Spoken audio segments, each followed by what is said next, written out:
usually stand. I thought we were going to do an MMA fight here. Michael Rooker! Come on down. You probably bite my ear off. Okay, as you know, we have microphones set up for asking questions. One right here and one in the other aisle. If you guys are going to have any questions, you might want to start lining up in front of the mic. We're going to start taking from each side. But in the meantime, let's get an update on Mr. Rooker here. Dude, what the hell have you been up to lately? Nothing. How about you? Trying to get a haircut like yours, man. I do the same thing occasionally as well.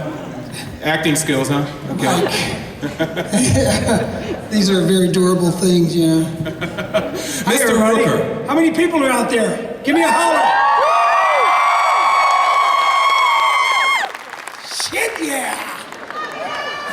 You love it, don't you?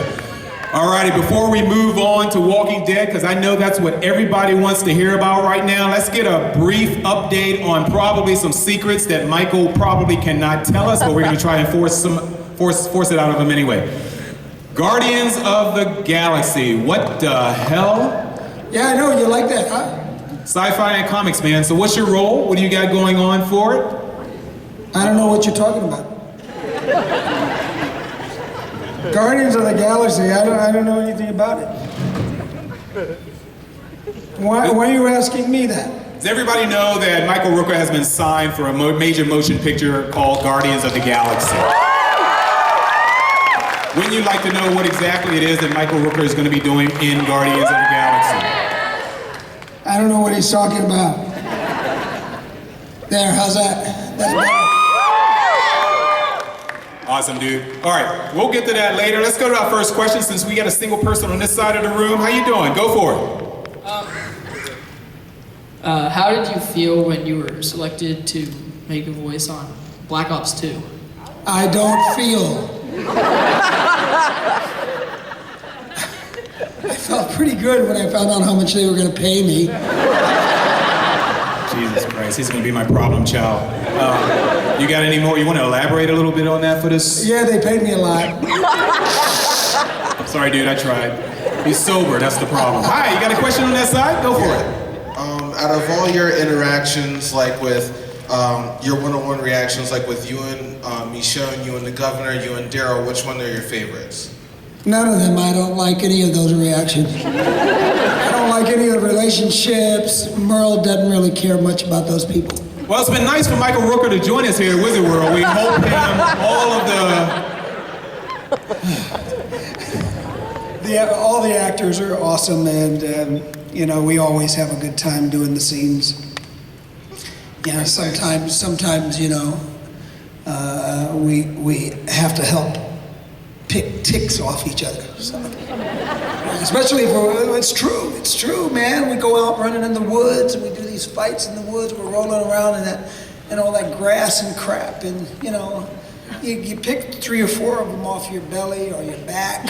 So you gotta watch yourself. Yeah. Yeah, that's too much information. Yes, ma'am. You got a question? Hi, Michael. Hello.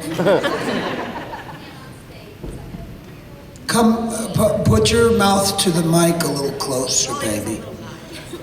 There you go. I can't stay because I'm a 4-year-old here that has to pee, but I got him into watching The Walking Dead by explaining to him all about the zombie makeup and how the actors participate and the makeup artists, and now he's a diehard Merle Dixon, Daryl Dixon, Dixon Brothers fan. So I just wanted to say thank you. Thank you. What's his name? What's your name, honey? Oh, very sweet. And you gotta go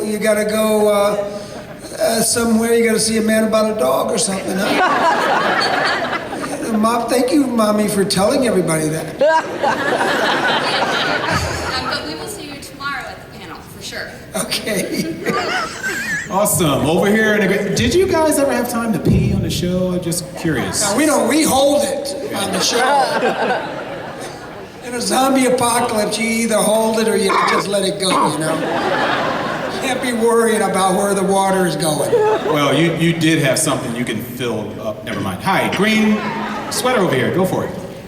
Hi, Mr. Rooker. I'm really fascinated with Merle Dixon and his history of drug use and drug abuse. Can you share anything with us about what you may have invented as a backstory for him, or anything that the Merle did not abuse drugs. So he just... Okay, tell me about that little cocaine Merle packet. used drugs to his liking. There was no abuse. And no abuse whatsoever going on. Nothing else besides that? Please, just a little more? Well, all I know is that Merle's drugs saved T-Dog's life. Yes, they did. Yes. And nobody ever thanked me for that. Yeah, I'm black. We don't owe you anything. Okay. Question over here. Hi. If you could play any other character on the show, who would you play? Anybody else? You're asking me, Michael Rooker? I think I'd play Carl.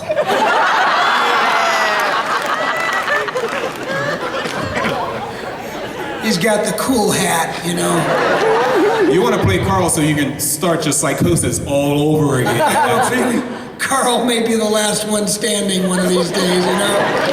You never know, but I think Carl's got a cool role. He's got, definitely has he has a future in the show, you know.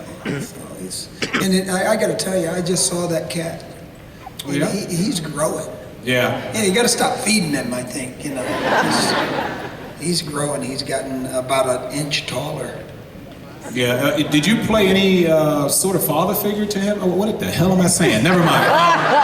Over here on this side, please. Hey, Michael. That's right, dude. Merle is sort of a father figure to Carl, and the cop's a father figure or a brother figure to Durrell. There we go. We just did a little switcheroony there. Hey, man, how you doing? Good. How are you doing? I was pissed when Merle died. I mean, you were the coolest character on the show. I just wanted to know. Thank you. I just wanted to know if there was any consideration keeping Merle on, being part of the group, going to season 4. What happened to that? Merle's dead, boy. Merle's zombie's dead. I'm deader than dead. I'm not going to believe that. There's such a thing. No consideration keeping you on? Flashbacks. Before killing you off? I mean, flashbacks. Oh, God, I don't know what went on in those boardrooms, but all those decisions are made backstage, and we actors are not usually privy to all that stuff.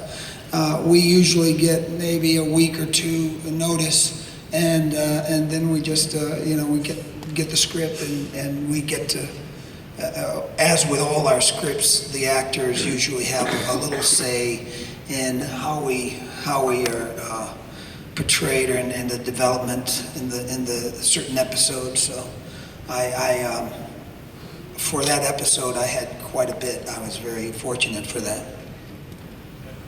Excellent. Yes, sir. Hello, Michael Rooker. Hello. For anyone who's here not familiar with it, would you care to talk a bit about Henry Portrait of a Serial Killer? No. At all? No. What about it? Anything. Just tell me anything I don't know about it.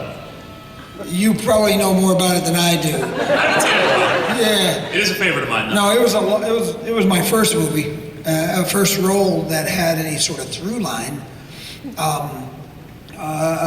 It cost about $120 to make, 120,000. It cost nothing to make. We brought our own lunches. I stayed in character all day. Let's see, what else?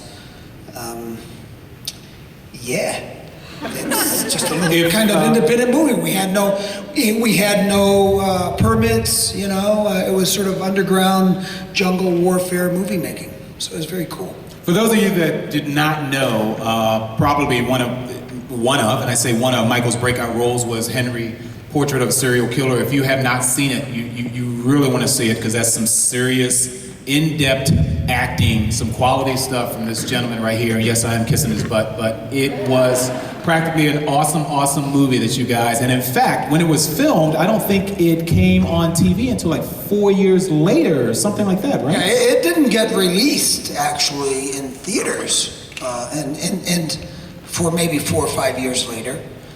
because there was a big fight over whether or not it was going to be rated X or unrated, or what the rating was going to be. So they wanted to rate it X because of the intent, not basically because of what you see on screen, but basically because of the intent. And Henry, it was based on a real guy, and we played it pretty tight. Yeah, it was a lot of things sensitive back then, because it was 1986, and Yeah. between the day after, which was nuclear, and a lot of very sensitive subject matters that was showing up on television. I think they kind of said, they're not smart enough yet, so idiots. Yeah, no. It took a long time to get out there, and then once it got out, it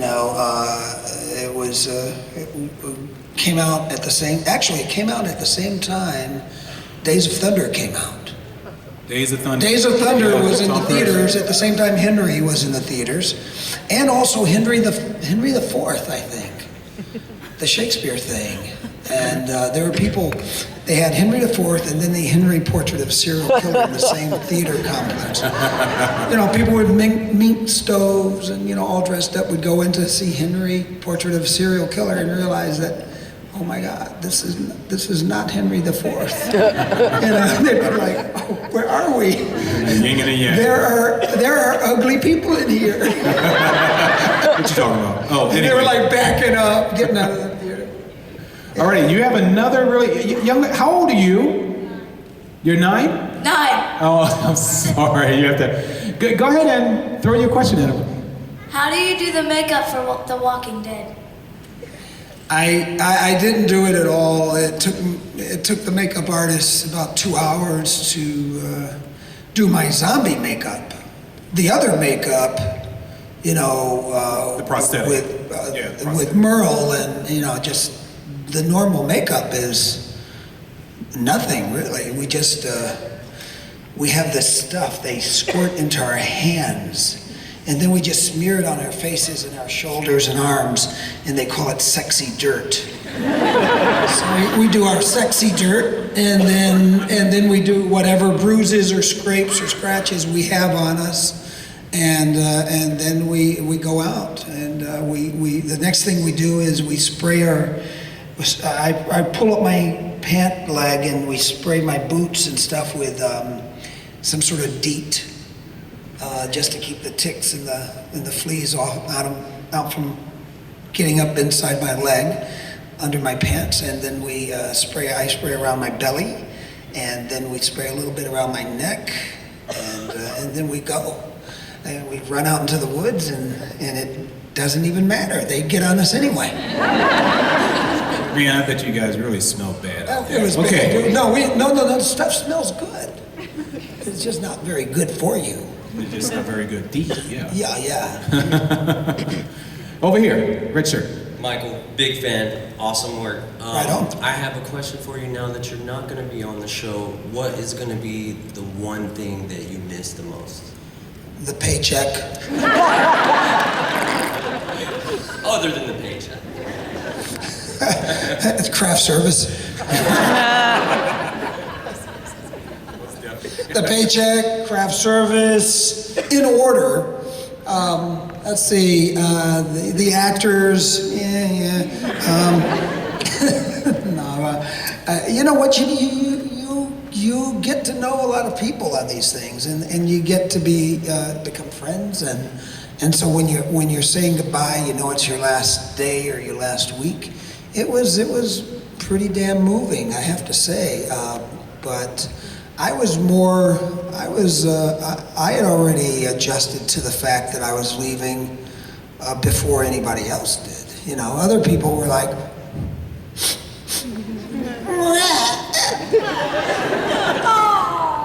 and they're whining and crying. And how long did you cry? I didn't cry at all, man. I was like, God, thank you. I don't have to wear that arm again? Yes! Thank you very much. Little Merle can go away. Ladies and gentlemen, you do realize tomorrow will be the first ever Walking Dead reunion show. Really? It will be the Walking Dead reunion show because everyone else, other than Daryl, is off the show. Wow. You all are dead. What do you know? What do you know about that? Dead as a doornail. So Yes. it'll be the show of the dead. Yeah, well, we did this in New Orleans, but you know, dead. not all of you were dead The yet. dead dead There was only one of you dead in New Orleans. Yes, ma'am. I see you over there. Hello, Michael. Hello. Hi. I really loved season 3 because we got to see so much more of Merle. He got to develop a lot. And I was just wondering, what was the most fun you had while filming season 3? Dying. Shush it.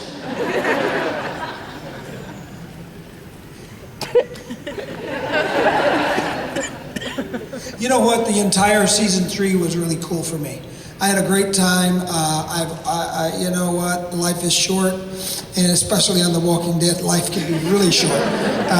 So you got to enjoy it while you can, and I tend to do that. And so I really, even when I'm the badder I am, the more I enjoy it sometimes. So it's always fun to take Michonne's sword away from her, flick it away. And especially when she doesn't even know it's gonna happen. All of a sudden it just rips right out of her hand and she's like, oh my God, my sword.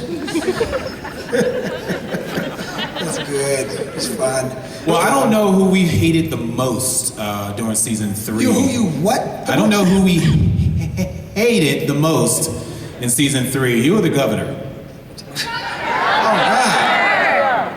Yeah, Merle. Suck ups. Okay. You can't really hate Merle. I mean, Merle just does what comes natural, you know. That'd be like disliking a wolf from biting your arm off. Or like wolf with rabies, I'm assuming. That's right, man. Alrighty, where were we? On this side now, I think? We took this Yeah, I side? think we're over here. Hi, Michael. Hey. I was wondering, would you like some chocolate-covered pretzels? Who told you to say that? I know somebody told you to say that. Do you have them with you? Bad girl, bad. Chocolate covered pretzels. So what's the story on chocolate covered pretzels? Nothing. There's nothing about chocolate-covered pretzels. We don't want to hear anything about chocolate-covered pretzels. From this point on, I'm assuming you will accept chocolate covered pretzels for an autographed photo down at your table. I love chocolate-covered pretzels. Don't get me wrong. I do. I love the dark chocolate, and they're delicious. And I can't control myself when they're offered. And I love them. This I want to see. Please, and someone. so, in a little movie called Mallrats, Kevin Smith found out that I love chocolate-covered pretzels, and he wrote this scene in. And so, I mean, most people know about the scene, so I won't have to elaborate on it. So, if you don't know about it, go watch the movie. Young lady, right over here. Hi, I'm a huge fan. My question is, if Daryl had died instead of Merle, do you think, what would Merle do? Like, do you think he would, like, leave the prison or kill everybody there and take it for himself? Just stay there with them. I think it'd be Merle, Carl, and the little baby. So you'd kill Rick? And everybody would be gone. And we just go off into the sunset. With bodies laying in your path. It would be a sweet, sweet ending for everyone. Yes, so young lady, please do not grow up to be like this gentleman here. That's not true. Alrighty, thank you. Yes, sir, keep calm and chive on. Better believe it. I just want to say that I had nothing to do with the chocolate-covered pretzel question. Okay. And I just want to thank you for being able to play such despicable characters. So you are an incredible actor, or you truly are an a-hole at heart. Thank you, seriously. The second one. You'll never know. Very good. Yes, sir, over here. Hi, yes. I I just wanted to ask you, what of all the episodes that's been done so far, what is your favorite and why? You know what? My final episode was an awesome episode, but I got to tell you, the finest piece of writing that I've ever had the privilege to attempt to get right happened in season 1 on the rooftop, and it was a monologue, and it was a 4.5-minute monologue, and it was just me going from delirium to just praying to God